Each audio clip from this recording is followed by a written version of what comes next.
और इसी के साथ आपको बता दें कि ये जो पूरा जुलूस है ये राजघाट तक जा रहा है। ये शांतिपूर्ण ढंग से जो है पदयात्रा चल रही है कि जब हम काम कर रहे हैं तो एक सेफ फीलिंग हमें होनी चाहिए। ये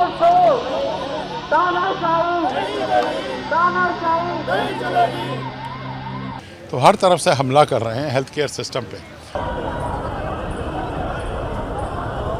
नमस्कार, मैं हूं प्रवीण। आज 29 अक्टूबर 2023 है और आज का दिन इतिहास के पन्नों में दर्ज होने वाला है, क्योंकि हज़ारों डॉक्टर्स आज सड़कों पर उतरे हैं अपनी मांग को लेकर।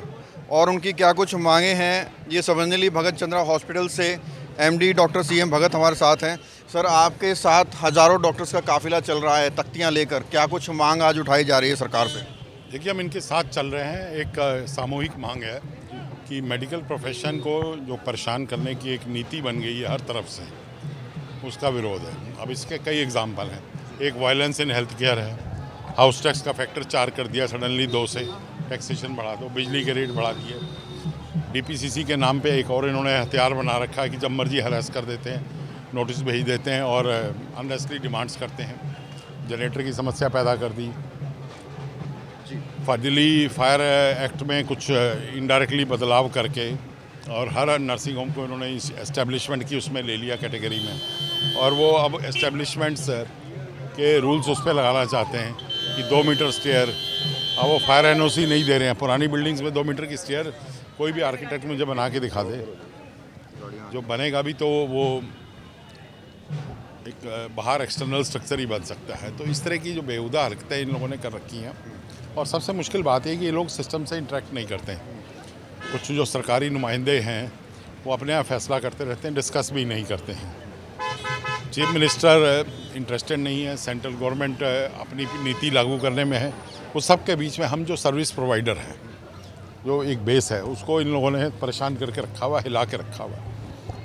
वायलेंस की घटनाएं भी सर आती हैं। वायलेंस की घटनाएं तो फ्रिक्वेंटली होती रहती हैं और पुलिस एक्शन नहीं लेती है। क्या कि मामला ख़त्म हो गया, अब जाने दो उसको। जब तक डेटरेंट एक्शन नहीं होगा, जब हम डेटरेंट एक्शन की बात करते हैं तो गवर्नमेंट जब पाकिस्तान की बात करती है वहाँ तो डेटरेंट एक्शन लेती है, लेकिन जब वायलेंस होता है उसमें डेटरेंट एक्शन की बात नहीं करते हैं ये लोग। कि आप 2-4 को अंदर बंद करके रखेंगे, सज़ा होगी, कुछ जेल होगा, तो बाकी लोग भी सोचेंगे। तो ये एक बड़ा इम्पॉर्टेंट है। बहुत सारे इश्यूज़ हैं, एक ही नहीं, बहुत सारे इश्यूज़ हैं। सर, अब सवाल ये उठता है कि इस लड़ाई को आप लोग कहाँ तक लेकर जाने वाले हैं? क्योंकि पहले तो गवर्नमेंट से इंटरेक्ट करना ज़रूरी है, और क्योंकि अल्टीमेटली नीतियाँ तो वहीं से आएंगी। अब गवर्नमेंट सोचती थी कि हम लोग कभी प्रोटेस्ट नहीं करेंगे और सब कुछ चुप करके झेलते रहेंगे। अब इसमें एक जैसे है रेट रिवीजन है, 11 साल से रेट रिवीजन तो नहीं किया, पर सैलरी 10 बारी रिवाइज़ कर दी इन्होंने, मिनिमम वेजेस। तो ये सारी उसकी जो एक बैकबोन होती है, फाइनेंशियल बैकबोन, उसको भी तोड़ दिया इन्होंने। तो हर तरफ से हमला कर रहे हैं हेल्थ केयर सिस्टम पे। और फिर हेल्थ केयर को इन्होंने कहने का है कि हमने हेल्थ केयर को प्रायोरिटी दे रखी है सोशल सर्विस के लिए। तो इस तरह नहीं चलेगा। ये तो हेल्थ केयर प्रोवाइडर भी कंफर्टेबल होना चाहिए और हेल्थ केयर लेने वाला भी कंफर्टेबल होना चाहिए।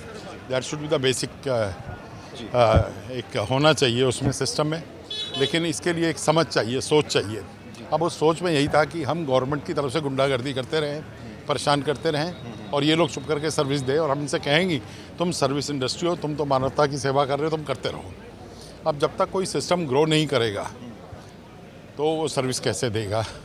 एक स्टेज से, आज से 10-12 साल पहले हमारी हेल्थ केयर वर्ल्ड क्लास से ऊपर जा रही थी। अब क्योंकि ग्रोथ रुक गई है इन हरकतों से, तो अब हेल्थ केयर नीचे जा रही है। ये बात और देर से समझेंगे तो और नुकसान होगा, जल्दी समझेंगे तो फ़ायदा रहेगा, सबका फ़ायदा रहेगा। मार्च निकाली जा रही है डॉक्टर्स की, दिल्ली एनसीआर से नहीं पूरे देश से डॉक्टर्स पहुंचे हुए। एक बार आप पूरी लंबी जो इनका जुलूस है वो एक बार आप दर्शकों को दिखा दीजिए। जहां तक आपकी नज़र जाएगी वहां तक आपको डॉक्टर्स, नर्सेज, पैरामेडिकल स्टाफ, ये तमाम लोग जो है आपको नज़र आएंगे। और ये मांग कर रहे हैं कि जो सरकार तमाम तरह के टैक्सेस लगाती है, दबाव डालती है, और टैक्सेस लगाती नहीं, टैक्सेस थोपती है, वो बंद किए जाएं। और साथ ही साथ जो डॉक्टर्स के ऊपर वायलेंस की घटनाएं लगातार सामने आती हैं उनको रोका जाए। देखो, हमारी जो रिक्वायरमेंट है, जो बात कर रहे हैं, बहुत ही बेसिक सी बात कर रहे हैं, जो एक्चुअली में ऐसी बातें करने की ज़रूरत ही नहीं पड़नी चाहिए। कि जब हम काम कर रहे हैं तो एक सेफ़ फीलिंग हमें होनी चाहिए। ये नहीं कि आज हम काम करने जा रहे हैं तो हम काम करते हुए इस चीज़ से डर रहे हैं कि कोई पेशेंट हमें या उसका अटेंडेंट हमें आज मार पिटाई तो ना करना शुरू कर देंगे हमारे साथ, है ना। तो ये बड़ी बेसिक सी बात है। आप दूसरे प्रोफेशन में सोचिए, ऐसा कोई नहीं सोचता होगा अपने बारे में कि वो इस डर से काम पर जा रहा है कि आज कोई लड़ाई झगड़ा ना करे, कोई मार पिटाई ना करे हमारे साथ। सबसे बेसिक बात तो हमारी ये है। इसके अलावा और ये है कि जो रेगुलेशंस हैं, जो रूल्स एंड रेगुलेशंस चल रहे हैं, उनको रिव्यू करने की ज़रूरत है। कि जो एक बात कहते हैं ईज़ ऑफ वर्किंग होनी चाहिए।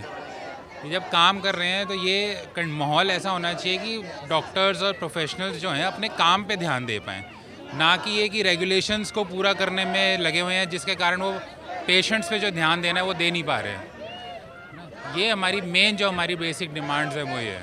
आज एक बहुत बड़ा संकेत जो है सरकार को दिया गया है, आगे इस हक की लड़ाई को आप कहाँ तक लेकर? ये हमारे एसोसिएशन के साथ आज तो हमारी एक ये मैसेज तो हम एक ग्रुप में हम ज़्यादा स्प्रेड करना चाह रहे हैं, ठीक है ना। इसके अलावा तो हम चाह रहे हैं कि हमारा डायलॉग हो, हमारे जो लीडर्स हैं वो चाह रहे हैं कि हमारे डायलॉग्स हों जो लॉ मेकर्स हैं उनके साथ, ठीक है ना। हम इस चीज़ का अवेयरनेस लाना चाह रहे हैं, तो हमारे लीडर्स उनको अप्रोच कर रहे हैं। सबसे बड़ी वजह है कि अनएक्सपेक्टेड अनरियलिस्टिक गवर्नमेंट के कानून और unrealistic expectation from the doctors which is not practically possible. और आज की डेट के अंदर मेडिकल हेल्थ केयर जो है वो डॉक्टरों की बजाय जो पॉलिसी मेकर है उनके हाथ में जा रही है, कि जो कि मेडिकल से कुछ नहीं जानते। इसलिए ये देश का दुर्भाग्य है और पर्टिकुलरली ये होना शुरू हो गया। और आप इस साल के एडमिशन का हाल देख लो कि 0% भी कर दिया, उसके बावजूद भी एडमिशन नहीं हो रही, सीटें खाली जा रही। मेरा ख्याल है यदि ये हालात रहे तो 2 सालों के बाद मेडिकल कॉलेज लोग जाना पसंद नहीं करेंगे। वायलेंस के केसेस कितने आते हैं और इससे कितना परेशान है? सारे ही परेशान हैं, क्योंकि होता क्या है कि एक एग्जांपल देता हूँ कि रोड साइड एक्सीडेंट हुआ, 4 लड़के एक बाइक पे बैठे हैं बिना हेलमेट के, गिर गए, हॉस्पिटल में आए, कुछ हो गया तो कसूर डॉक्टर का है। सड़क पे वो अनप्रोटेक्टेड थे, कोई कसूर नहीं किसी का, सड़क में गड्ढा था, किसी का कोई कसूर नहीं, हॉस्पिटल में आके उसको कुछ हो गया तो कसूर डॉक्टर का। They blame everything the doctor which is unrealistic और विच इज़ नॉट पॉसिबल। तो आप चाहते हैं कि एक स्पेशल सिक्योरिटी जो है डॉक्टर्स को दी जाए हॉस्पिटल्स के अंदर? वो तो होना ही चाहिए। उसके साथ साथ गवर्नमेंट को ये अवेयर कराना चाहिए कि डॉक्टर्स आर नॉट द पिनी बेग। और यदि हालात रहेंगे तो धीरे धीरे सेंटर बंद होते जा रहे हैं, सिंगल डॉक्टर क्लिनिक तो बंद होती जा रही हैं। आप उनको घुमा के देख लो, everybody stopping it. West Delhi के अंदर मेरा ख्याल हर 2 साल के अंदर एक सेटअप बंद हो रहा है। इसका नुकसान पेशेंट को कितना हो रहा है? पेशेंट अभी तो रियलाइज़ नहीं कर रहा, पर 5-10 साल बाद जब उनको डॉक्टर नहीं मिलेंगे या कंसल्ट नहीं मिलेंगे तो अपने आप पता चलना शुरू हो जाएगा। अभी तो ये डॉक्टर के अगेंस्ट है, धीरे धीरे समाज के अगेंस्ट होगा ये। Thank you very much. Thank you sir. और इनका कहना है कि अगर सरकार बात नहीं सुनती है तो ये सिर्फ एक इंटीमेशन है सरकार को, लेकिन अगर सरकार इनकी मांग नहीं सुनती है तो ये जो इनके हक की लड़ाई है वो बहुत आगे तक जाएगी। और इसी के साथ आपको बता दें कि ये जो पूरा जुलूस है ये राजघाट तक जा रहा है। ये शांतिपूर्ण ढंग से जो है पदयात्रा चल रही है। सरकार को इनकी मांग ज़रूर सुनना चाहिए, क्योंकि डॉक्टर समाज हमारे देश का एक मजबूत स्तंभ है। ये वही डॉक्टर है जिसने कोरोना के वक्त देश को संभाला था। कैमरा जर्नलिस्ट प्रशांत साथ प्रवीण, इंडिया टाइम 24। खबरों से खबरदार रहने के लिए चैनल को सब्सक्राइब करें और प्रेस करें बेल आइकन।